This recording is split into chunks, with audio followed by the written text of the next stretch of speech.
Ngiyalibingelela abathandekayo nxa sesingena esifundweni sethu sesine kweleli kota ongiyokhuluma lani umfundisi uG Mlilo nginxusa labo engilabo bana baziveze. Ngilibingelela lonke igama lami nguJack Thulani Moyo ngiyathaba ukuba lani kusifundo sanamhlanje. Salibonani babukeli labalaleli siyathokoza ukuhlangana esifundweni okhulumayo nguCrayton Katsheni. Ngiyalibingelela lonke ngegama lenkosi yethu Jesu okhulumayo nguNozinhle Ndlovu. Singakangeni kusifundo sanamhlanje sizathatha leli thuba ukubana sikhuleke. Baba wethu okhona ekhaya ezulwini, sithanda ukukubonga ngelinye njalo ithuba osinika lona kubana sifunde ezwini lakho. Sikhulekela ubukhona bukaMoya eNgcwele ukubana sincedise nxa kuzachasiswa izwi lakho, lalapho kudinga senze izinqumo senze siphathiswa nguwe. Sikhulekela ukubana ngezifundo ezinjengazona lezi sengathi izimilo zethu zingalunga, silungele ukuza kwakho sokusondele kangaka. Phezu kwakho konke msindisi othandekayo, sengathi ungasifundisa ukuba njengawe. Ngelihle igama lenkosi yethu Jesu siyakhuleka. Amen. Amen. Siyabonga abathandekayo okuhlangana namhlanje esifundweni saleli kota, isifundo sesine kuleli kota. Lapho esakhangela khona kabanzi ngothando olulamandla ajulileyo kunye lozwelo kumbe isihawu. Singakaxoxi ngalesi sihloko ngizafisa bona sike sikhangele uIsaya 49 verse 15. Verse 15. Owesifazana angamkhohlwa umntanakhe omunyayo na? Angabi lesihelo emntwaneni amzeleyo na? Lanxa engamkhohlwa mina angiyikukukhohlwa. Siyabonga, sizawuthinta kabanzi ngaleli ivesi phakathi kwesifundo sethu. Kodwa singakangeni ekujuleni kwesifundo salamhlanje, asike sixoxeni ukuthi kanti uthando lolo olulamandla ajulileyo lozwelo, uthando lamandla ajulileyo lozwelo, abesilungu bathi passionate and compassionate God, ngolunjani, nguNkulunkulu onjani lo olothando olunjalo? Asike sixoxeni ngawo la magama uqala. Sikhangele kakhulu nxa sikhangela ngothando olujulileyo indaba yesiphambano, indaba kaKristu, lokho asenzela khona ukuthi athathe indawo yomuntu.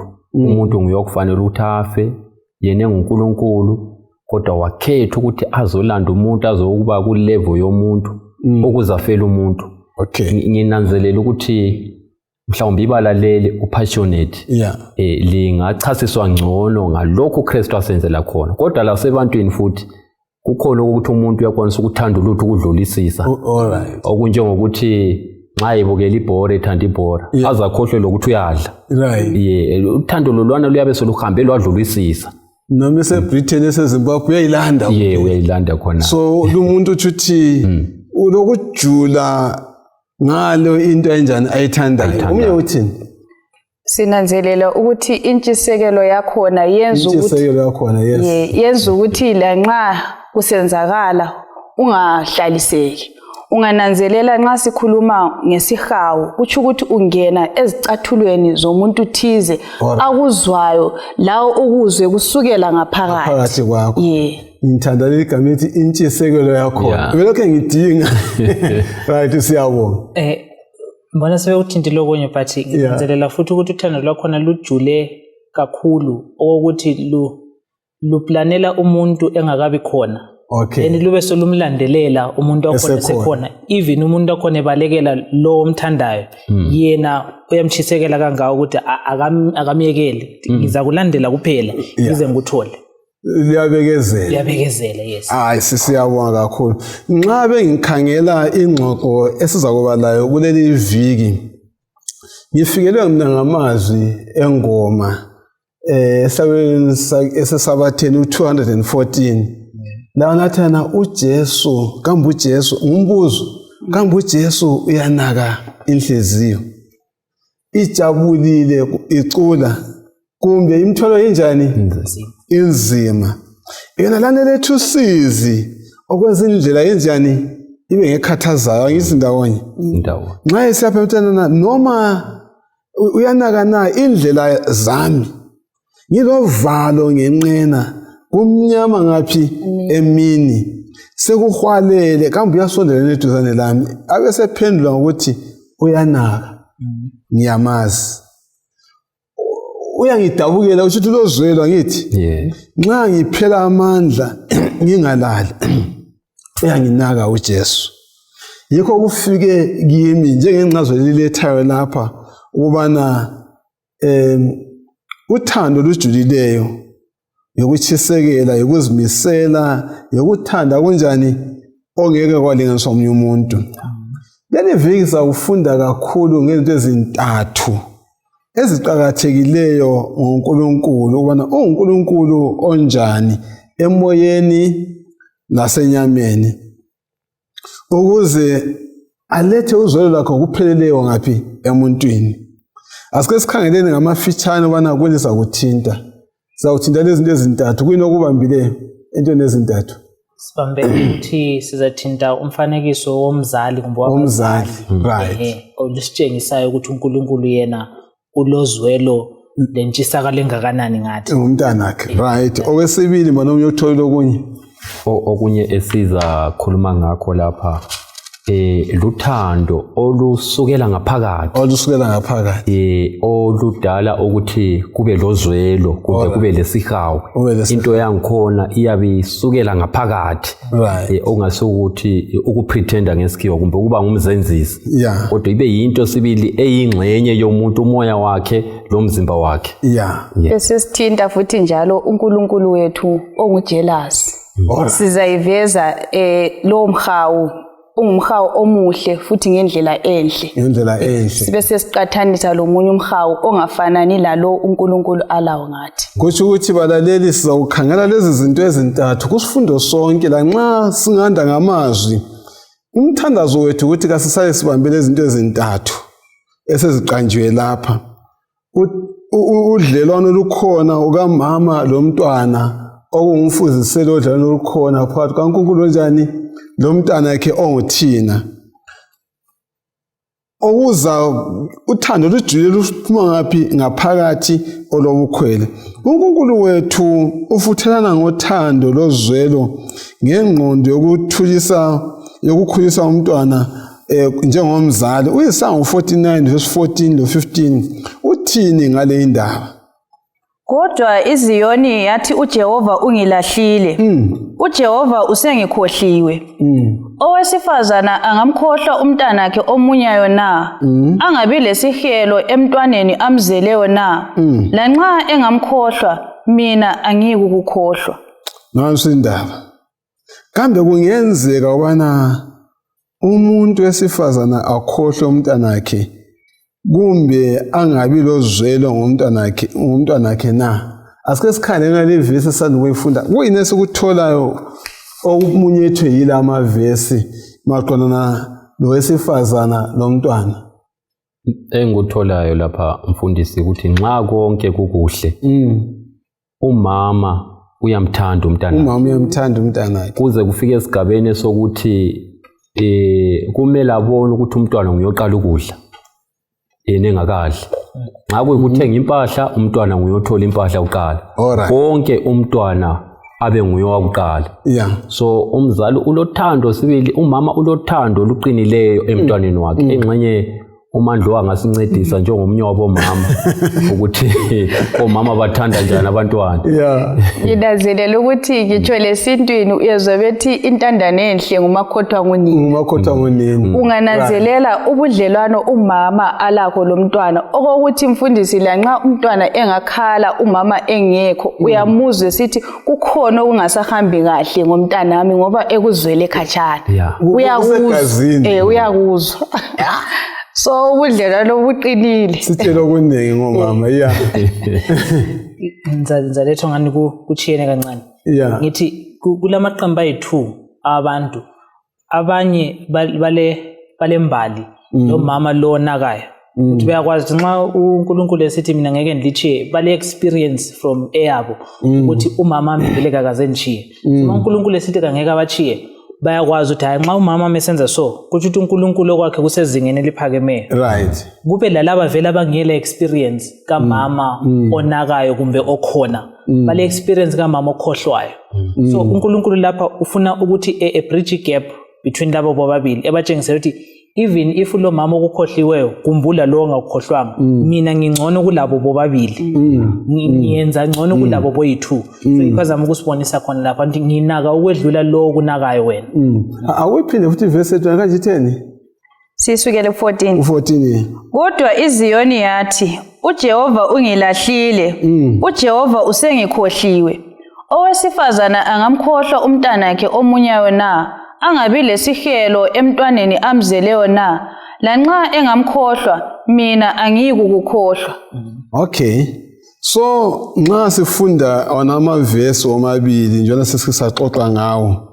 Sifundani ngengxoxo phakathi kaNkulunkulu leZiyoni imveza uNkulunkulu elothando olunjani. Sesizwile ngomama ukuthi umama umntana ukuyamthanda.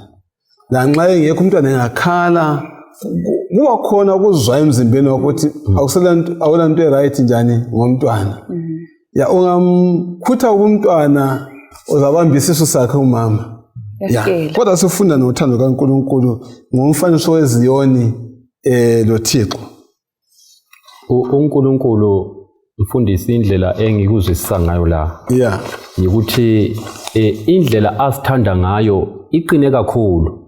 Ukuthi uNkulunkulu nxa ekhangele umuntu lo muntu. Yeah.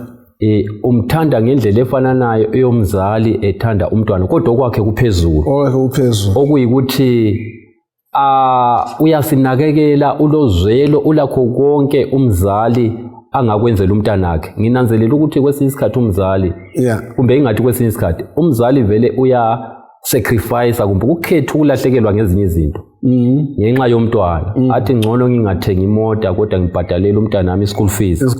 Ngimenzise lokhu la lokho adubeke kwesinye isikhathi ahambe ngenyawo. Khangelela ukuthi umntana akhabe lempilo engcono.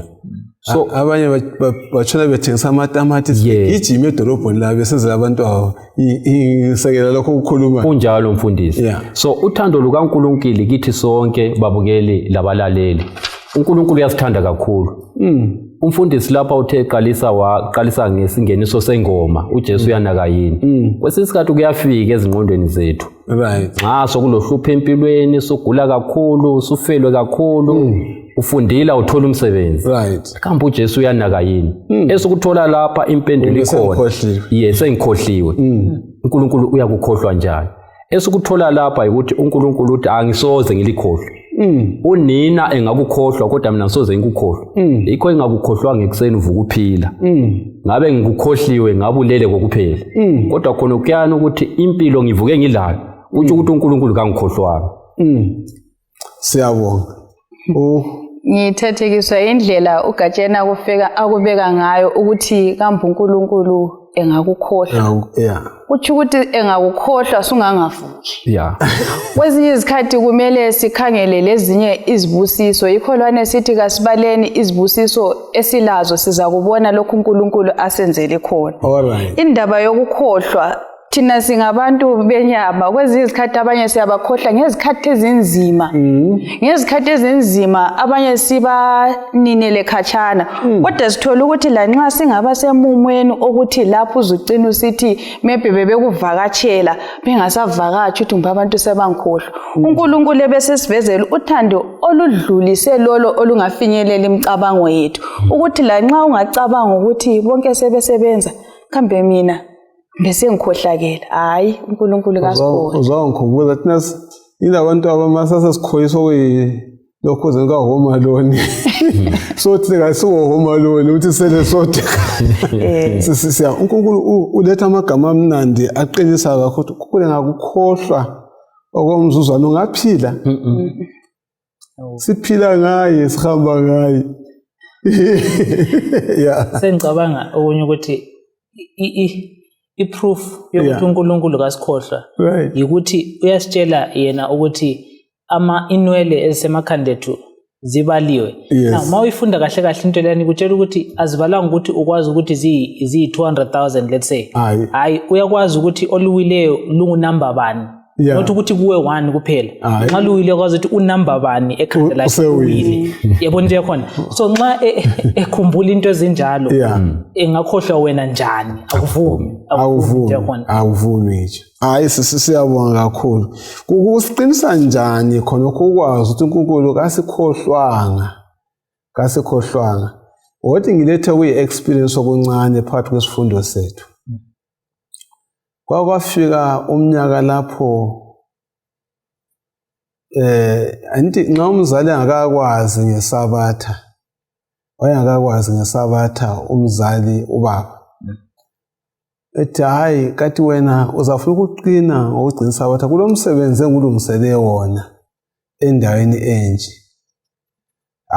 sangezwani kusho ukuthi uzakwenza ukuthi mina lawe singancedisani njalo kwangikhathaza ngase siyalanda umfundisi kwaku-JJ Umhlanga umfundisi nibe lohlupho lolo so wasembale yona leli vesi ethi hayi mntanami ungesabi mana kokuqondileyo wasisithelana uyabona lami ngangena phakathi kohlupho olufana na kodwa ngaqiniswa yileli vesi elithi lona umama engamkhohlwa umntwana oncele kuye kodwa uJehova uyathembisa kansoze kanjani ngakukhohlwa lanxa umama engakukhohlwa akulahle kodwa Jehova soze njani akukhohlwe ngabuyela emuva ngamazi hayi baba mbonani nxa ukuthi kumele sehlukane akube njalo sengiqiniswe lena levesi kodwa ke ngokuma kwangikhona kwenza laye wangithanda ngamandla wangithanda wakafika lasikhathi siyachata wathi hayi wena wahle wangitshengisa ukuthi umi ngaphi ngizawuthola wonke umtshado wakho ngitsho ukuthi yena uNkulunkulu kasikhohlwa abathandekayo kasikhohlwa kwesinye isikhathi uyabuswela umsebenzi ongawutholi into zonke ingane umhlaba ukufulathele ungaqanti uJehova ukhohliwe ulezi ndlela ezidlula ziyinkulungwane angakusiza ngazo ongaziyo ngitsho leyodwa yangikhona akusiqinise khona ngiyabona ngizwa amagama aphuma kithi lapha aveza ukuthi hayi silo Jehova onganjani ongakhohlwayo abantu bakhe asikhangeleni lapha siqathanisa kathesi lo baba abantu besikhuluma ngomama lapha uNkulunkulu zama ngendlela zonke ubona semzwisise ubudlelwano alabo labantu siyakubona lokho kunjalo ubudlelwano labo lo mama obuyisayo ojwayelana nomntana wakhe kanti lo baba ke amahubo 103 verse ka8 verse ka10 le verse ka13 athini 103 verse 8 uJehova ulesihawu njalo ulomusa right uyaphuza ukuthukuthela kodwa uyanda ngothando verse 10 ngasiphathi ngokufanele izono zethu kumbe asijezise ngokulingene iziphambeko zethu siyabona verse 13 13 yes akufunele 13 njengalokhu uyise elozwelo ebantwaneni bakhe kanjalo uJehova ulozwelo kulabo abamesabayo nxa besilaleli verse inezinto ezimbili ezintathu eziphumayo le verse sila ku verse 8 10 siya ku 13 kuyini esikutholayo maqondana lo nkulunkulu wethu lo baba wethu sezulwini eziqathanisa lo baba lapha emhlabeni ku verse 8 laphana ithe uNkulunkulu ulomusa lesihawu uyaphuza ukuthukuthela kodwa wande ngani ngomusa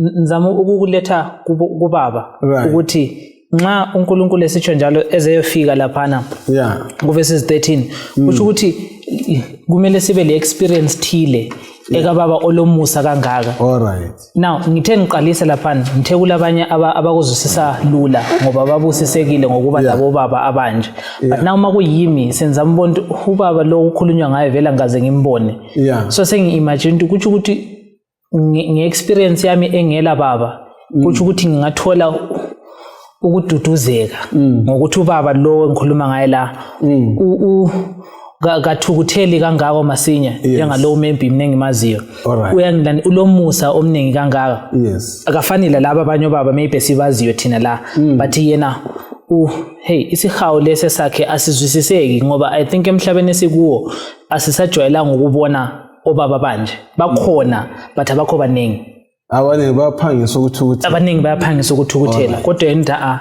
namphangisa ukuthukuthela ngiyancengana lawe okwesikhashanyana ukuthi sizwisisane singakafiki ukuthukutheleni okay omnye utholeni khonapho ubaba lo yes singamzwisisa ngcono nxa sikhangele indaba yendodana yolahleko alright indodana yakhe ihambile okwesikhathi ithethe imfuyo yonke yahamba akayikhohlwanga ngicabanga ukuthi lobuthongo babungabuyi nxa isiyenza isinqumo sokubuyela kuyise kuthiwa wayibona sesekhatshana imanikiniki incolile wagijimela indodana yakhe wayanga azayime ukuthi qaliyegeza ayimelanga ukuthi qaliyegeza so obaba bemhlabeni nxa bengatholakala abangayenza izinto ezinje kukangakanani ubaba wethu osezulwini ngoba ubaba sibisibili nxa izinto zonke ziright umele atshengise uthando emulini yakhe abone ukuthi abantwana bayagqoka abantwana bayadla abantwana bayafunda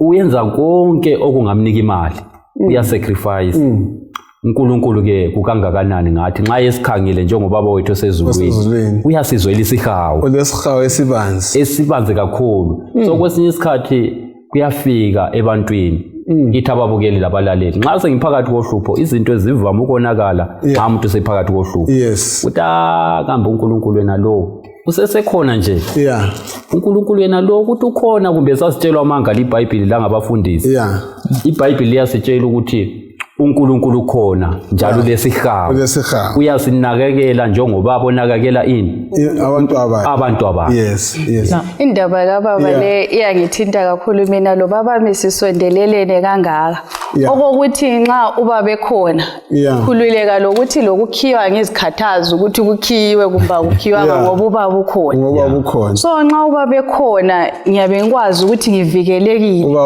konke okuzabuya ubaba nguyozahlangana lakho bese ngikhangela uJesu nxa uNkulunkulu ezicathanisa lo baba lo ukuthi thina singahlala ngesibindi ngoba ubaba ekhona ukhangele uAbraham uthi nxa esekhulile abesecabangela umfana wakhe ukuthi uIsaac uzathatha sisebenzi wena zama ukuthi uyathathela umfana wami umfazi ngale kwabakithi okungangokuthi endingekweni zethu zonke silaye ubaba ongasidingela konke silaye futhi umuntu ongasimela fundisi nxa sokuziba uyeza sokuthi lapha sokufuna ubaba labo mama la nxa sifuna ukuba zingwane la kulezinye indawo lapho zokuthiwa hayi lapha sokufuna ubaba nxa sokuwomile uthi ukuthi lathi empilweni kungawoma silaye ubaba ongathatha over siyabonga sengicabanga isikhathi sasesikolo primary umba high school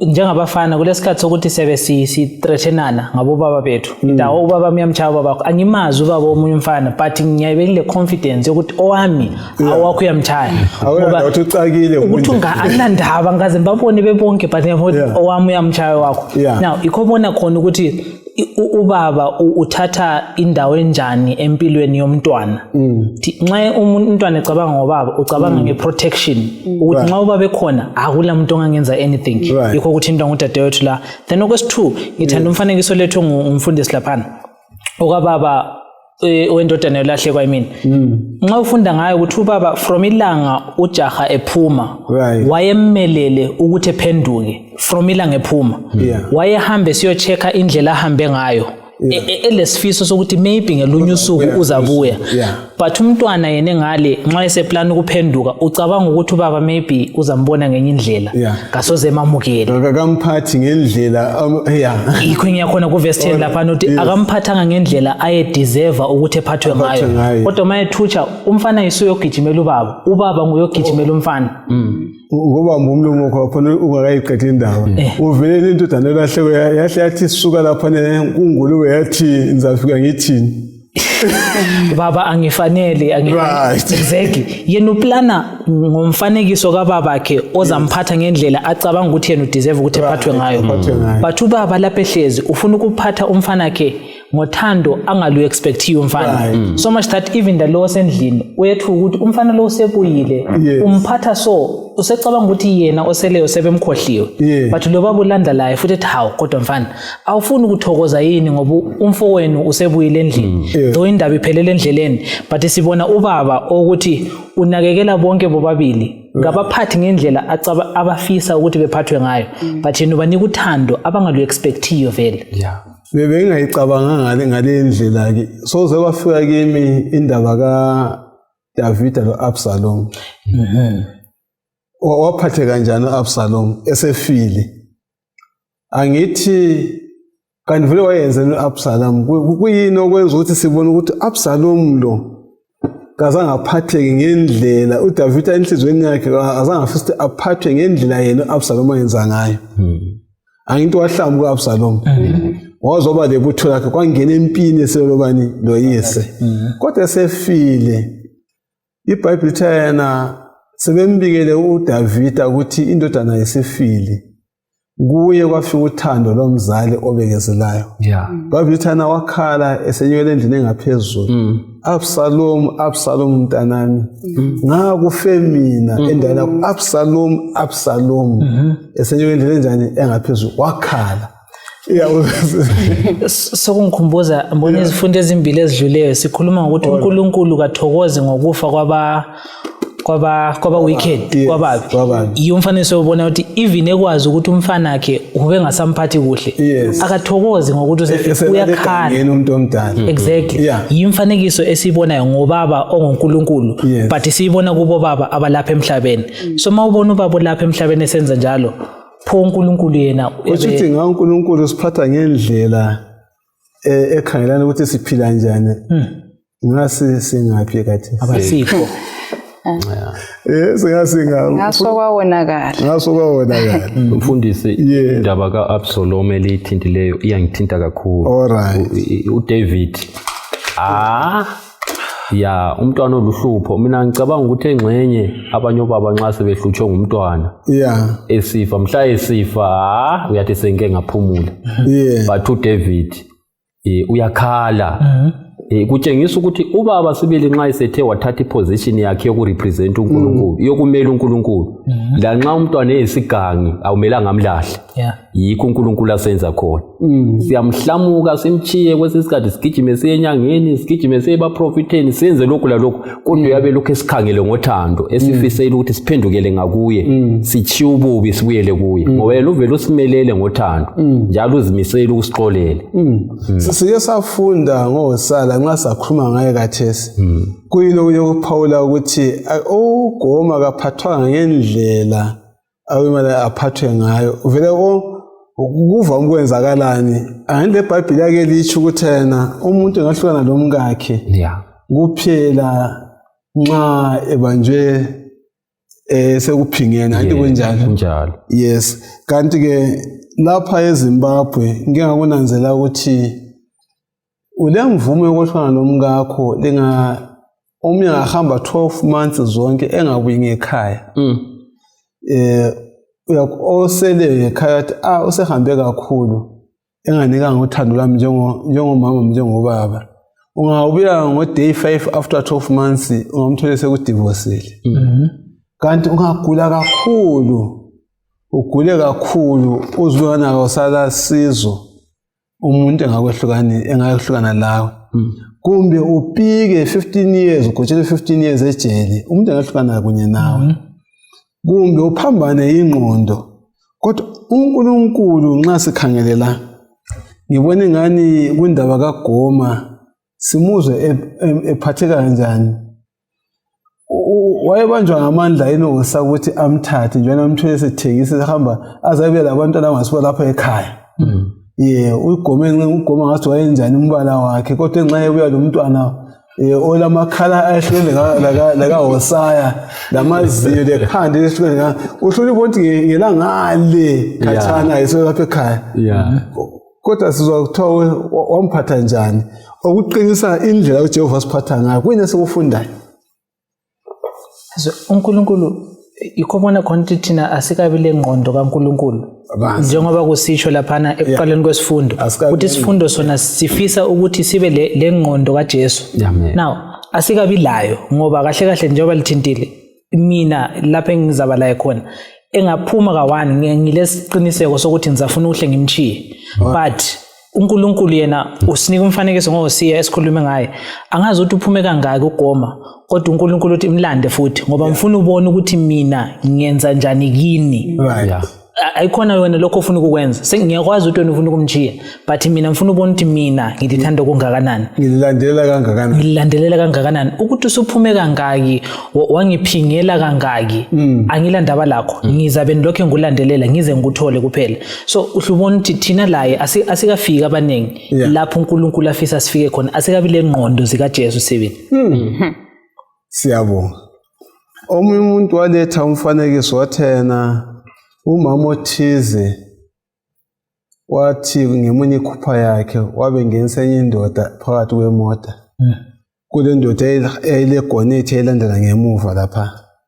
Ithe ibona uba wala ngena imoto wachaya uta mama nana wefaka ispeed.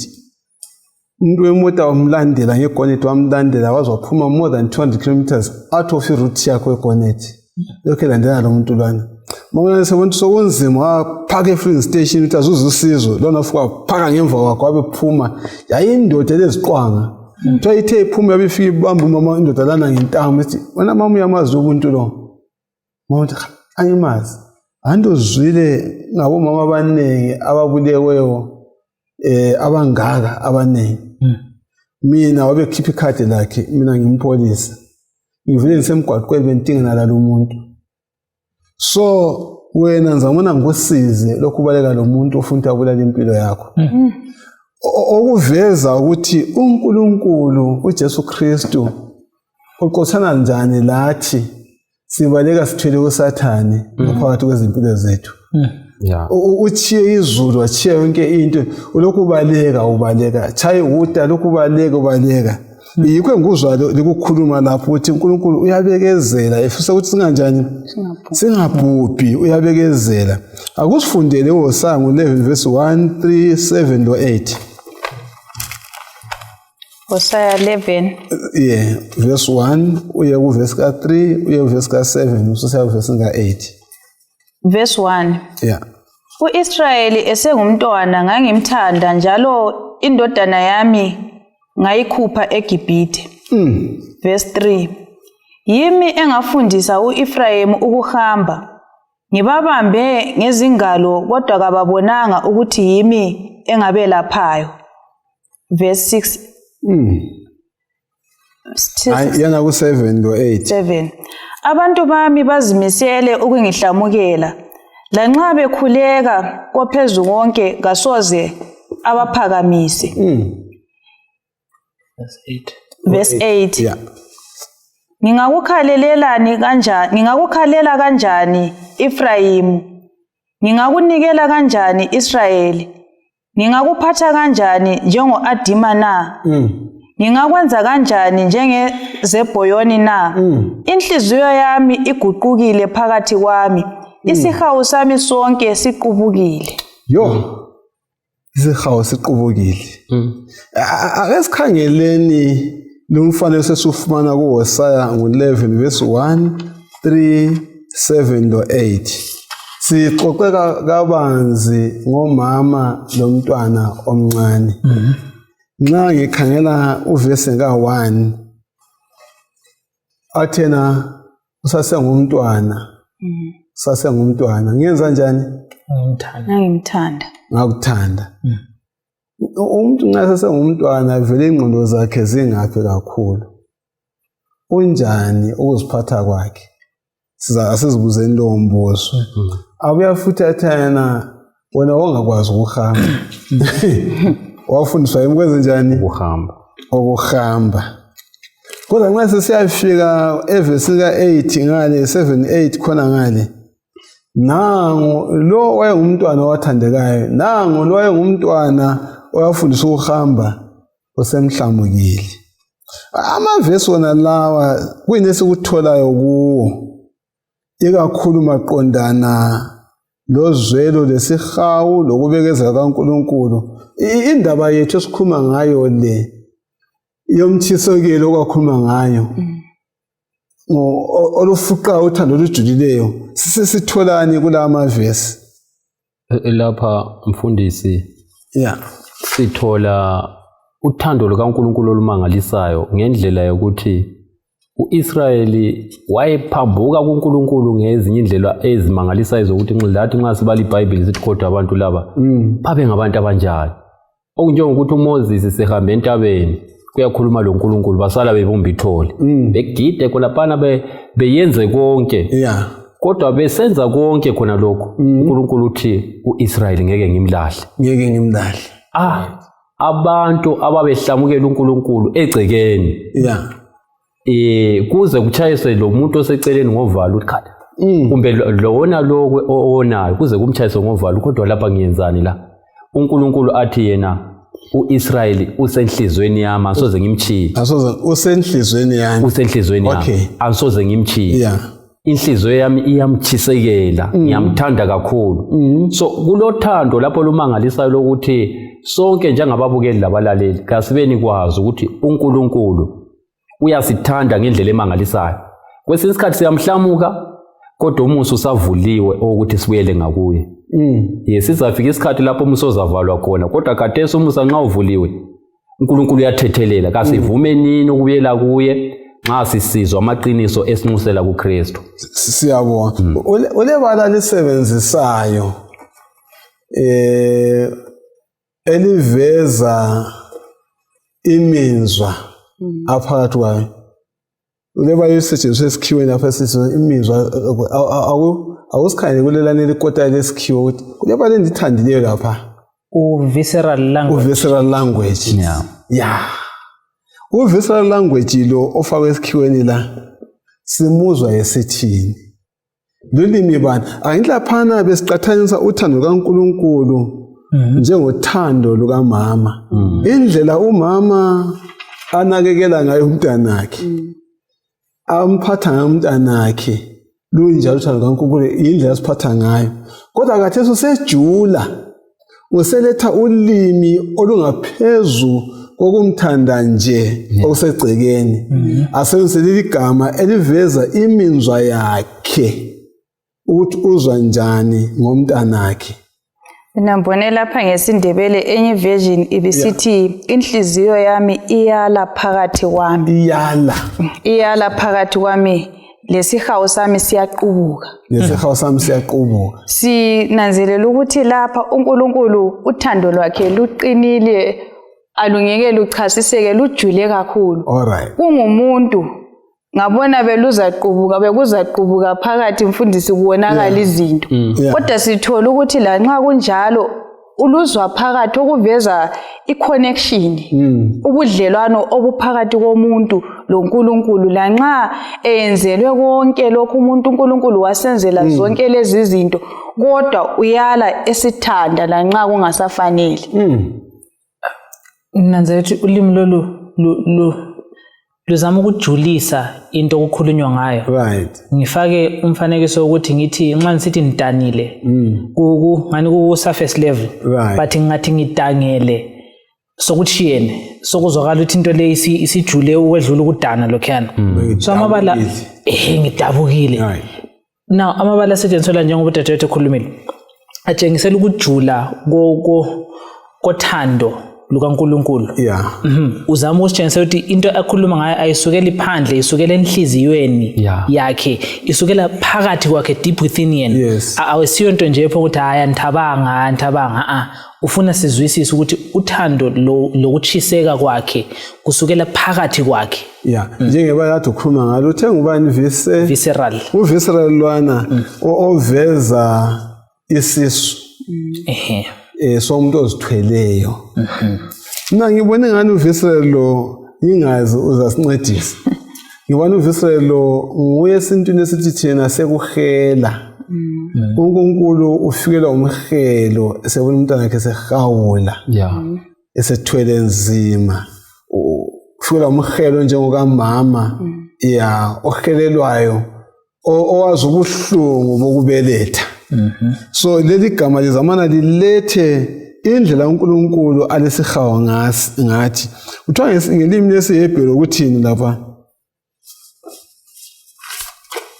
kurachamim Yes.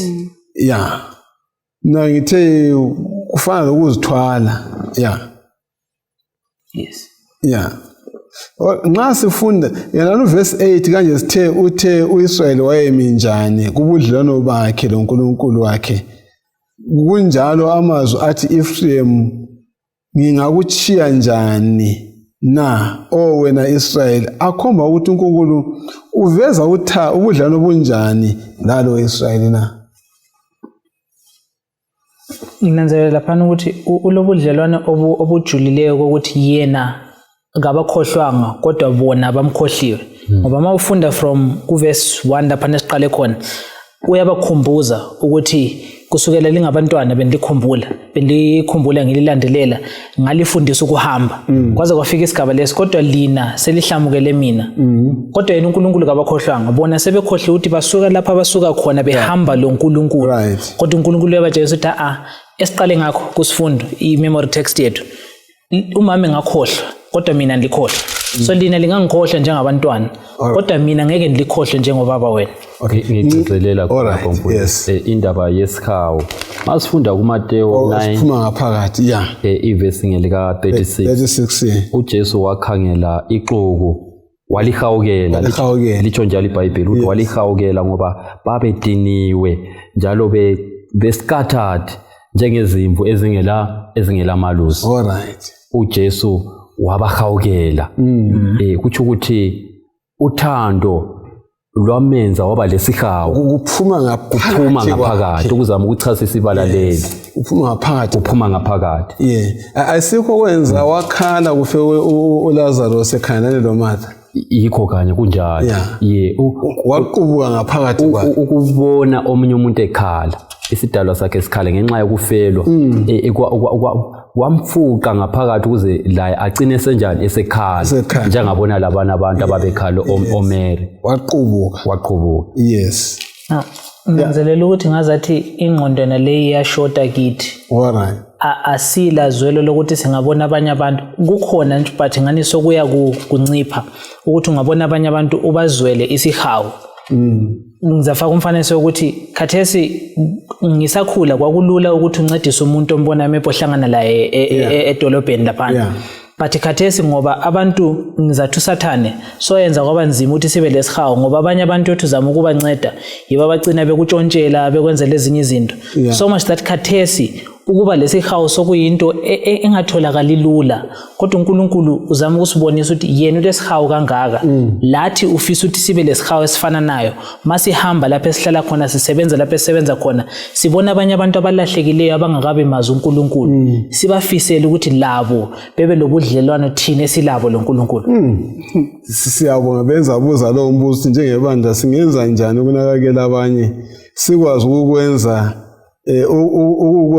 inhlupho zabanye zibe umgomo wethu yesana ukube ngasiphathisa ubana sithwalelane imithwalo omunye kanjani ngomunye Ebukungezelela khona lapho ukuthi singakhangela indaba yesihawu kuthiwa njengabantu lapho esenza khona isihawu kuyamangalisa ngoba mvelo yethu esikwazi ngcono yikuqanda kodwa nxa sisiya kuNkulunkulu olesihawu onguye usihawu nguye ongasifundisa ukuthi singene ezicathulweni zabanye futhi bese sikwenza mfundisi kungabe yiprogram ukuthi kathesi sizahambela abaswelayo kodwa kungaba indlela kube impilo yethu ukuthi lapho ngihamba khona ngingadingi ichurch board ngingadingi abanye abazalwane ngingabona ngihle yenzo kumele kwenziwe nxa kudingakala ukudla ngibe yimi engihambisayo nxa kudingakala lokho abanye badinga ukuthwalelwa ezibhedlela kube ngumthwalo wami ngathi ukuthi sengizathi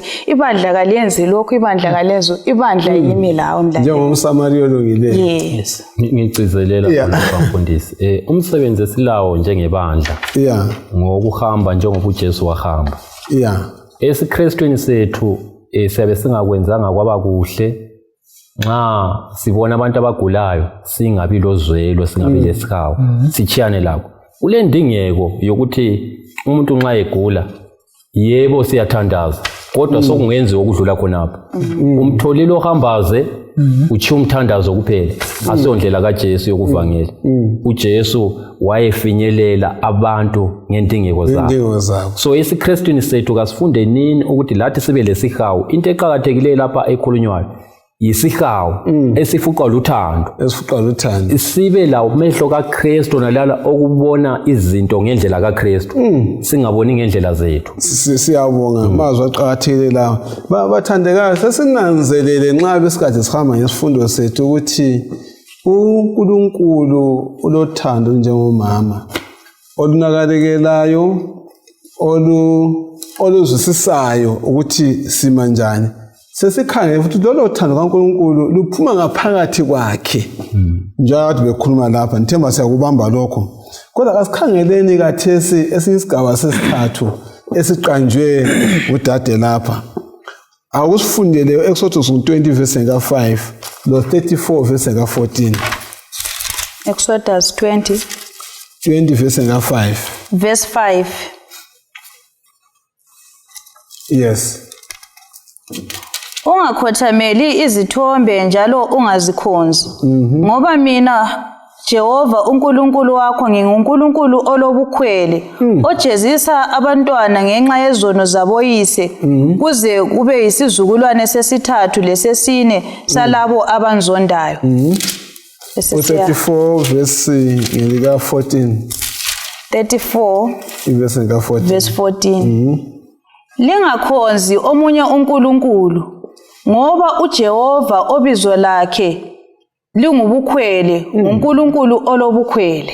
uNkulunkulu njani olobukhwele. Ngingizama ubona ngathi sisikhangele enye ingxenye kaNkulunkulu. Ingxenye yokuqala esifunde ngayo ingxenye yothando olwenziwa ngumama lomntanakhe olungumfanekiso wothando uJehova njani alalo kithi.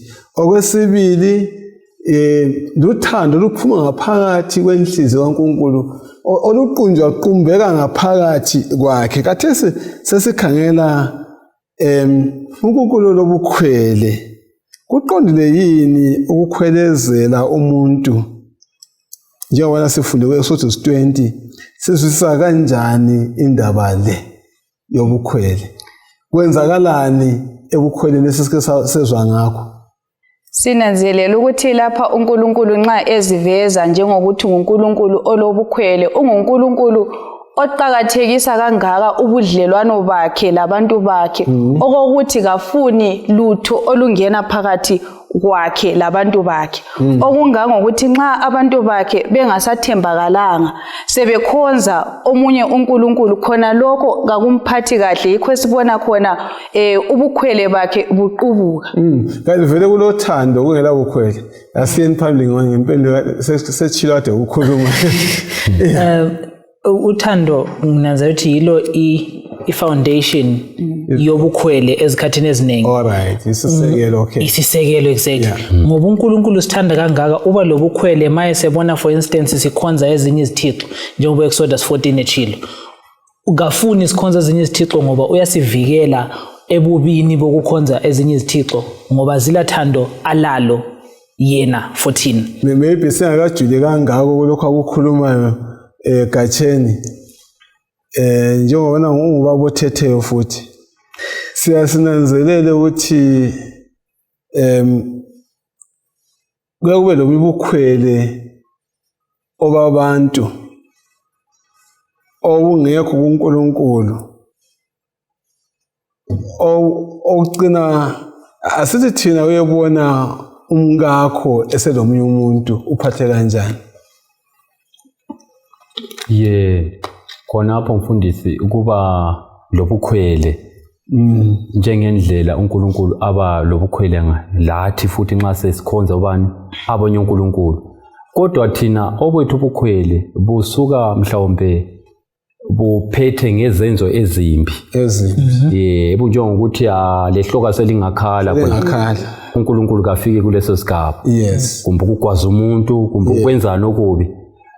Ijealousy kaNkulunkulu ijealous kodwa aphinde futhi abe lemizamo thile iyokusinxusela kuye la nxa sesisukile njengoba sibonile lapha ukuthi endabeni kaHosiya loGome wathi khona la nxa esifebe hambe njani hambe emthatha so uNkulunkulu la nxa sesihlubukile kuye ijealousy yakhe kayimvumeli ukuthi agoqe izandla uyasilandelela ngoba njani ngoba esithanda kodwa ethu thina esigabeni eziningi ivame ngokuphetha ngokubi ikakhulukulwa lokubulalana yikho lapho kwahlukana khona kuyini okubangela ubukhwele Mandlo ubukhwele kakhulu busukela ekutheni umuntu engasathembakalanga ngithathekise indlela umlobo esifunda kufaka ngayo uthi it is a holy response indlela iaction ayithathayo ngengcwele ngize ngacabanga ngaleliyana langa kwe-Israyeli uPhinehas indaba kaPhinehas nxa esebona sokusenzakala amanyala kwe-Israyeli uhlathathe umkhonto ahlanganise ukhangele lo David ngaleliyana kumbaye ubukhwele ukuthi kwenziwe into eqondileyo ukuthi into ekhona ukuthi kakwenziwe into njani eqondileyo ikhangele lo David ngaleliyana langa uGoliath emile wathi umFilistiya lo ongasokwanga ukuthi kakuvumi ukuthi ebesenze nje ekhuluma amanyala phambi kwabantwana bakaNkuluNkulu nginanzela ukuthi intshisekelo yankhona iqondiswa kahle nxa singasayiqondisanga kahle iqondiswa nguye umnikazi yikho lapho esingaqina sesigamula abantu kumbe sucine wena usuzibophele ukuthi hayi kasathembakalanga ngaleso sizathu indlela osuza responda ngayo ibisingasaqondiswanga kahle nguNkulunkulu yabo suchiseka lapho kuthi ukuthi kulomahluko engibonayo phakathi komuntu olobukhwele ethunganyelwa ngoNkulunkulu lo muntu olobukhwele engela uNkulunkulu ama response akhona afanana nxa kuloNkulunkulu phakathi kuba le response yothando thile ephumayo from ubukhwele but uma uNkulunkulu engekho njengoba umfundisi ejelo laphana ihloka yikho enilitopa khona ngoba angilanto engigavenayo ebukhweleni bami so uNkulunkulu lokukhwele ngokuthi asifake endleleni njengokuthi nguyowasidalayo akumnandi ukuthi angibone sengihamba lo Sathane sembambana izandla sangane ngimdali wami kakumnandi khonokho now kambe ubukhwele bukaNkulunkulu bungahambelana lalo uPaul akhuluma ngabo na u1 Corinthians 13 verse 4 lo 2 Corinthians 12 verse 20 sikhangele ku1 Corinthians 13 verse 4 uthando luyabekezela uthando lulomusa kalulamona kaluzincomi kaluzigqaji siye ku12 verse 20 ngoba ngiyesaba ukuthi ekufikeni kwami angiyikulifica lilokhu engifuna libe yikho khona mhlawumbe lani lingangifumani ngiyilokhu elifuna ngibe yikho ngiyesaba ukuthi kungaba khona ukuxabana lomona lokuthukuthela lemibango lesinyeyo lokuhleba lokuzikhukhumeza kanye lokuphithizela Galatia 5 verse 20 ukukhonza izithombe lobuthakathi inzondo lokuxabana lomona lentukunthelo lobuhwaba lokungezwani lokungavumelani uPaul lapha uxwayisani maqonana nalobu bukhwele kune sokufunda kula amavesi maqonana nalobu bukhwele obukhwele lobo nxa sesibwenze ngendlela kaThixo kumele kube lothando phakathi lokubekezela alright nxa sokulothando kuba lokubekezela lazo zonke izithelo zikamoya zone ziya kodwa singabona thina senza okuphikisana lokuthando lokubekezela lokuzehlisa konke khona kuyala hayi ubukhwele bangikhona abusayenziwa ngendlela kaKristu bengingagcizelela ngiletho kunye ekade ngifuna ukukhuluma la njengebandla likaThixo elithunyiweyo